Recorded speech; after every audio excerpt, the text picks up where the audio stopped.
right, we're coming back at you with the second part of this video here. I know I kind of left you high and dry on that last one, thinking that the whole shop blew up, but I figured the video was getting just a little bit too long, so I figured we better end it there. So we're gonna roll into part 2 of this project. We'll kind of explain what's going on up until we get to this point. And then once we get to this point, we'll kind of explain what we have going on here right now.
All right, I've got the front side of the tank patched. That's good there. We've tested it with air, and now I've got a spot right here that is leaking. I can still feel the air coming out here right now. So we just got a small patch to put on here, and then that should do it. You can see I've got a fair amount of air in this tank because it is quite swelled. And we don't have any other wet spots that have formed here on the tank. So we'll grind that, get that ground out, and get it figured out how big of a piece that I want to put on there. We'll patch that, and then that should be it, hopefully, for the tank here. All right, we've got this tank done. We've got a couple of Band-Aids on there, and I think we're going to be able to get few more years out of this tank. We've got it charged with a pretty good amount of air. I don't know how many PSI I've got on the tank, but there is a fair amount. We'll show you once we pull that cap off.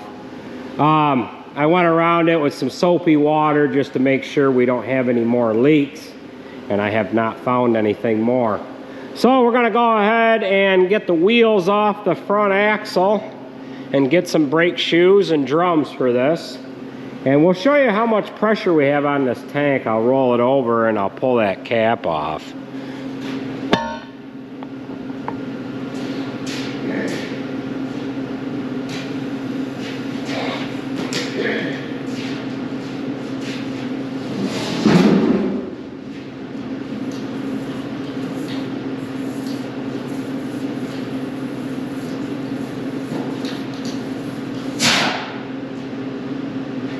That's how much pressure we had on it. Probably 25 PSI.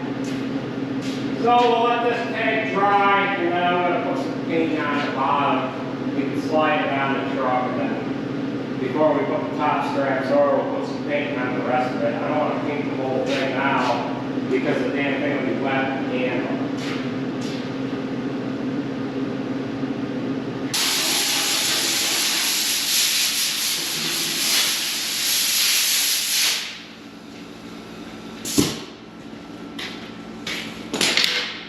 All right, we've got a coat of paint on the bottom and the back side of the fuel tank. I just threw it on there with a paint roller. Figured that was easier than getting the paint gun out and everything else.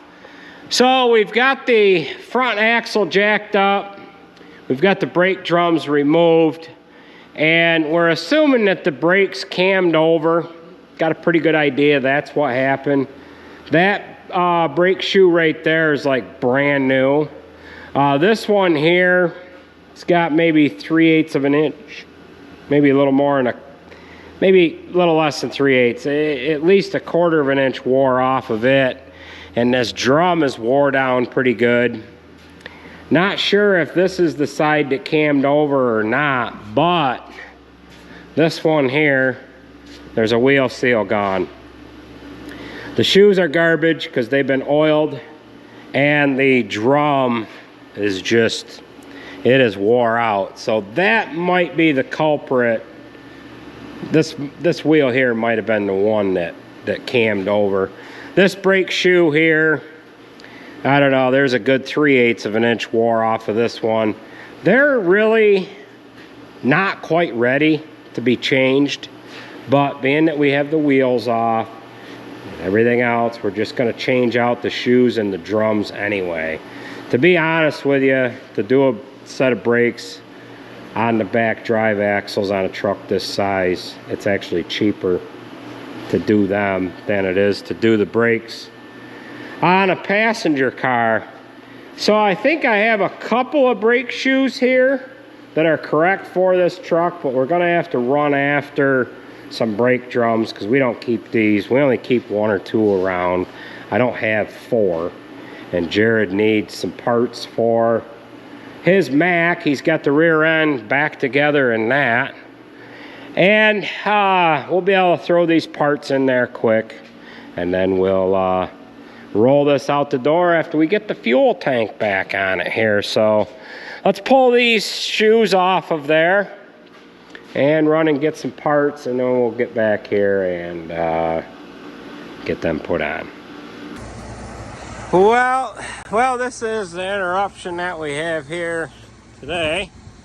We've got a wheel bearing gone on this 2044. All right, try lifting up some. You got to come in towards the spreader. A little bit, not much. Lift up. What we're going to do is we're just going to lift that walking beam up. Set the walking beam on a couple of blocks of wood. And then we're going to go ahead and replace the hub. I don't think it'll go up any farther than that, but it's got to go up a little higher. And we'll put both blocks of wood underneath. Go up a little higher.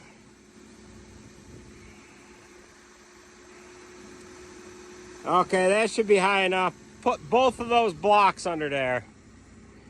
So we have a new hub. This is the outer part of the hub. However, where the seal rides on the hub is cracked. So I went and got a new hub for it. We could probably use that one as a spare, but the dust cap might not stay in it. Anyway, so I better assist these guys here. Put them right on top of each other. Gotta go up more. All right.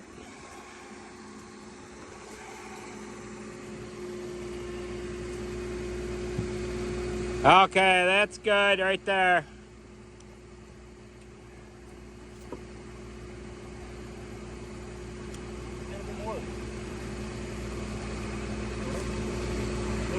Yeah, go up a little more. Okay. All right, push that right in. Push that in farther. Yeah, well, we can, never mind. Well, yeah, push it in farther. Well, I better assist these guys. We'll join back up with you in a second here.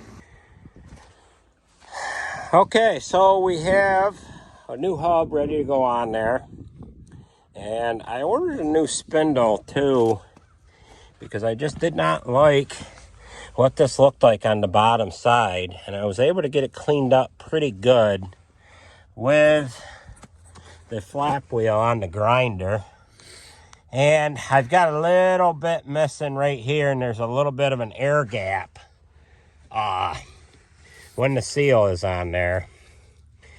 So you can kind of see that there. Well, maybe you can't quite see in. There's a little bit of a gap there. But we'll go ahead and get this home, and then in a couple days we should see a spindle for it. But I worried that it was going to have a flat spot on the bottom here from the bearing riding there without any functionality to it. The other thing I was worried about is I was worried about the threads being all boogered up there, but they cleaned up pretty good. Now Garrett's got the bearings packed. He's got them setting in the hub, which is inside the box there. And this hub here, let me see that new dust cap. I don't know if the dust cap will work on here or not. I think that might work. This hub might work. Boy, it's not that bad, but I think, yeah, you might be able to booger up some JB Weld and get it on there, build that spot up. But we'll have this hub for a spare. Might get us home on a late night, you know. Yeah. I seen the dust cap in the road. You got to keep your eye out for them. If you see them on the road, you'll know you have a problem. If you would have seen that on the road back there, you'd have stopped and you would have had caught this before the wheel fell off. But it is what it is. Cold temperatures and rough ground is not anybody's friend here. So we're going to go ahead and get this together. We don't think that we'll have to lift that up again, but it is a little lower now since we've set that down. Them blocks are sinking. Yeah, I think so.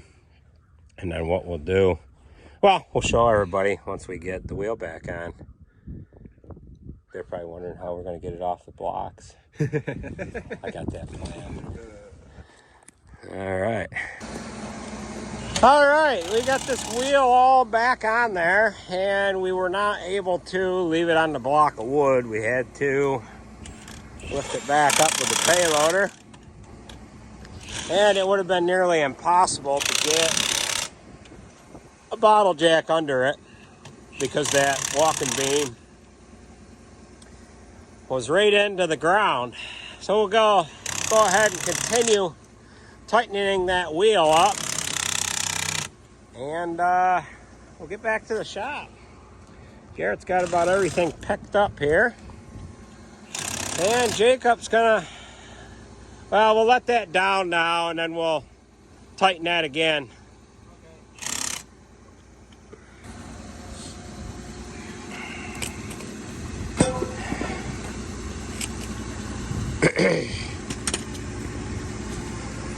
That's good.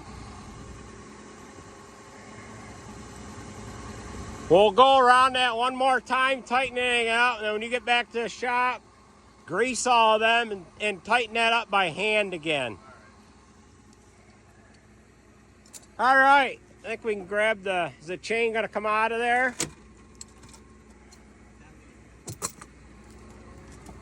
Yeah, go ahead, back out of the way. All right, we just need to get the chain taken out from behind the, yeah, there we go. We got an oil leak on the payloader. This payloader has not had the defacer unhooked from it, and the damn coupler is leaking. So we need to fix that next.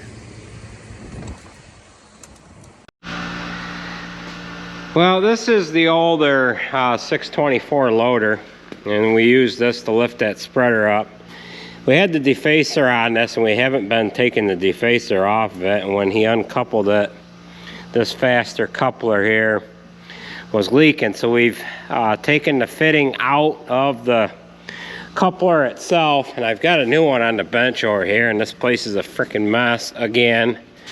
But we've got a new one right here, a new cartridge. We need to get that, where is that one fitting? Okay, so we have to put straight thread, flat-faced fitting into the one end. Jacob will get it open here. The hose goes onto this end of it, and then we screw the straight thread O-ring piece into the other end. Here, let's put this in here like this. Tighten that vise up. We'll put this into here like that.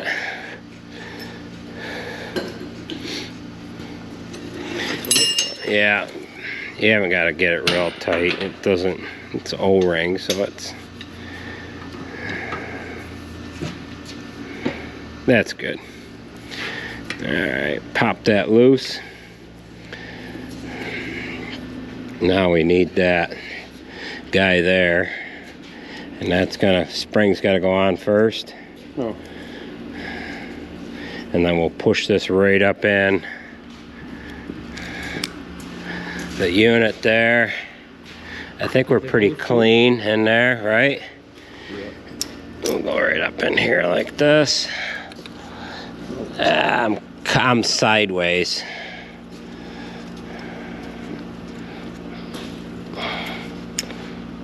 This should come right up to the top there. There we go. Yep.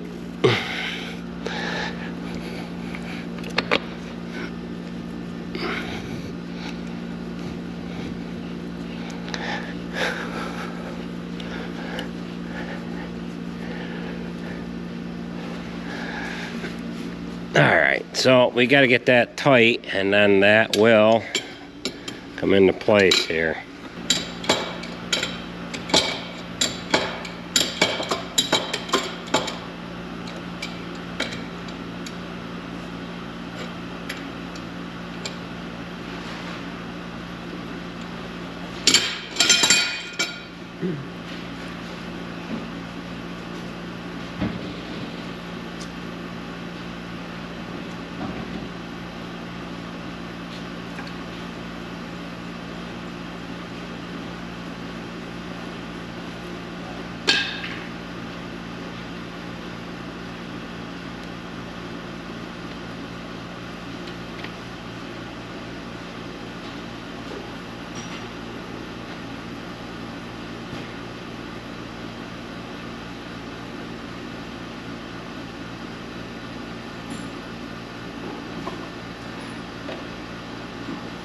Alright, we'll give her a try.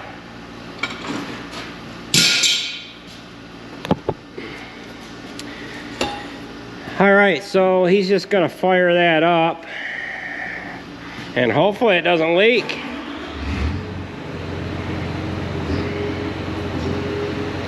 So he is activating each side, and we are good to go. Well, we are slowly wrapping this job up. We've got the shoes on the left along with the brake drums. And I just need to put the brake drums here on the right hand side. And then we need to pull this hub assembly apart. Slap some new bearings in there along with a new seal. Now what we're assuming happened, we assumed that the brakes cammed over. Now this is your air chamber here, and there's a large spring in there so that when you release the air pressure from it, the spring, the large spring, applies pressure on this S-cam, and that's what turns the emergency brake on. So you need to air the truck up in order to release that large spring inside that chamber. And then in order to use the brakes from the foot pedal, the air comes into that chamber here on the other side, on the front side. It pushes it's almost like a hydraulic cylinder in there. It pushes the slack adjuster forward, which is right here. That pushes that forward. Then it rotates this S. Can kind of see the resemblance of the S there. It rotates that S in a counterclockwise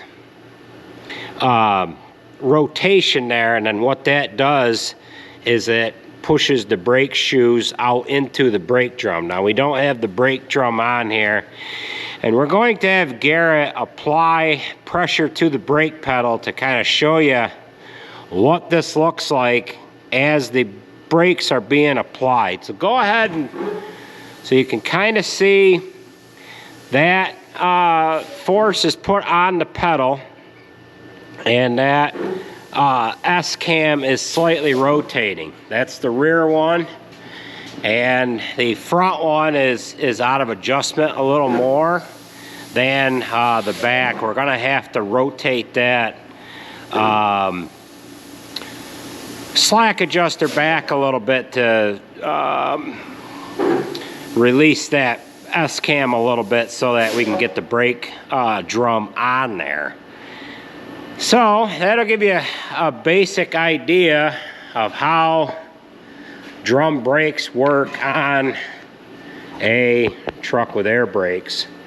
So what we need to do now is just slap the drums on, and then we can put the tires on and roll this out of here.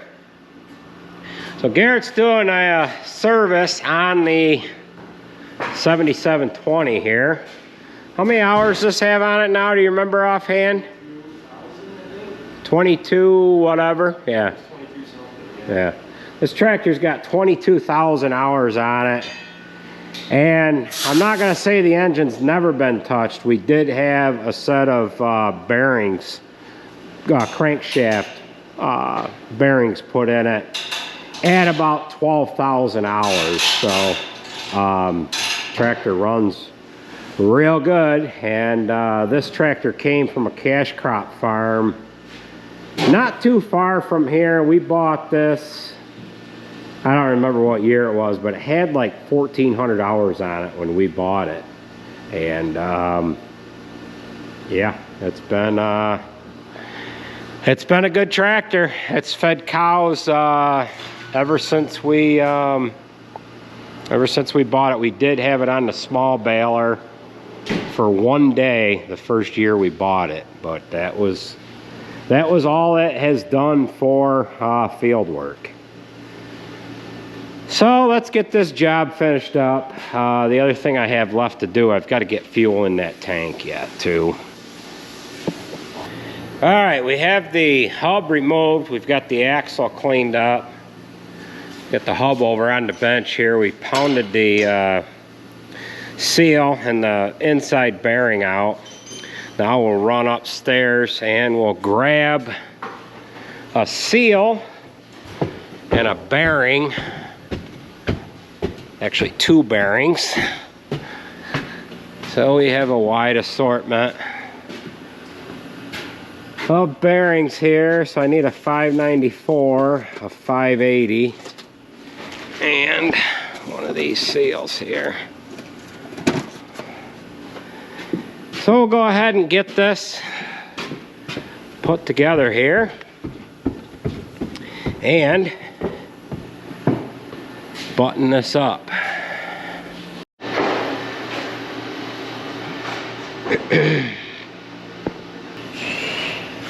Well, we are putting the finishing touches on this truck 10.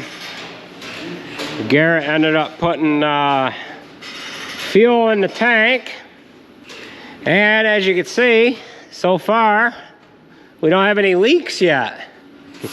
That's good, right? So they've changing the oil on it now, and we've got the wheels all on there. I do need to adjust the brakes here yet. And we just ended up putting this little tailpipe section on here. We had to replace this muffler back in the fall, and it didn't have a tailpipe on there. So that is going to do it for this video. We ended up getting the door for the 124 spreader. We're going to be getting that on there. But we figured this video is about long enough. So we're going to end it right here. And the next video, you'll see us putting new parts onto the bush hog here. We've got the parts came in for the 9320. Oh, what else came in? The stuff for the chopper. And what else? You know what else? No. I think we got everything. Yeah. So that's gonna do it. And we will catch you the next one, right? Gonna get into working on some stuff here. We're gonna get on that chopper, and we've got to put all them teeth on that head and all them new bearings in there. And yeah, but it's good to have this truck done anyways.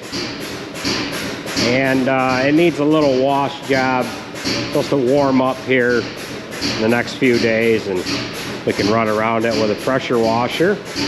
And it's going to be ready to haul haylage. So that's going to do her. We'll catch you at the next one. Take her easy.